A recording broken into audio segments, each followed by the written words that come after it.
I think Spencer Sanders is in that group. I think Shapen is in that group. I think that Dylan Gabriel will be in that group. I think he'll start at Oklahoma.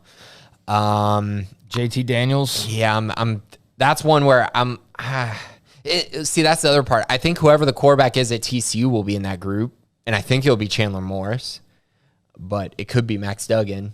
I think JT Daniels. So it's kind of hard to even do this because we don't even know who's the starter. But I do think those three are pretty locked in. I think those three, and then Quinn Ewers, 4, and then whoever the fifth one. I'll just go off of I'll go with Chandler Morris just based on what I saw. So those are my top 5. I swear you just named like 7 dudes. Who did you just name? No, so the 4 that I got up there, no doubt in my mind, are Spencer Sanders, Blake Shapen, Dylan Gabriel, Quinn Ewers. And then the 5th one I'm struggling with, but I'm going to go with Chandler Morris. Okay. I'll go, and I have not looked at this at all. I mean, let's just go Shapen, Gabriel, JT Daniels. I can't even think of him in my head right now. Ewers.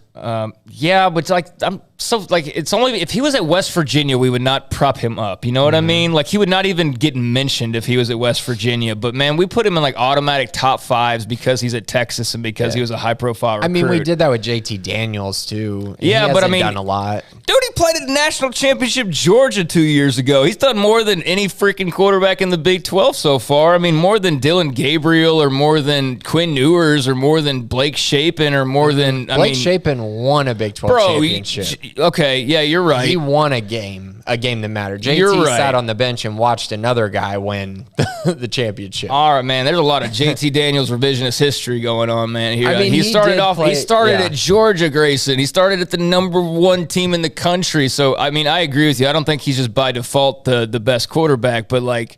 He's not some schlub. No, he's not. Yeah. He's not. And he's right there for me in my top, right there. And that's my point is that, but like we're questioning him, but Quinn Ewers, automatic ding. He's just on there. Dylan Gabriel's like questionable injury history. Ding. He's automatically on there. Who's he play for? Oklahoma. If he played at West Virginia, we wouldn't mention him. That's my point. I think the Ewers thing has more to do with the talent around him than necessarily just him. I think they have a lot of weapons, which helps. Yeah, they're playing a fun game now, aren't they? Oh, yeah, you want to spend money, huh? Well, good. Save up some of that to spend on the guys that you now have to prevent from getting poached. Right. That's a fun game, isn't it? Yeah. Weird how that works out. Yeah, so, I mean, I think we see ultimately the same thing here. I'm just calling out the double standard of, like, the nod that a guy gets because of the logo. Yeah. And, you know, I'm just tired of seeing it. It's so blatantly obvious in some cases. And, like, I think Quinn Ewers is going to be really good, but he does get defaulted into, like, top 5 lists on a regular basis based on nothing but his high school ranking and his NIL.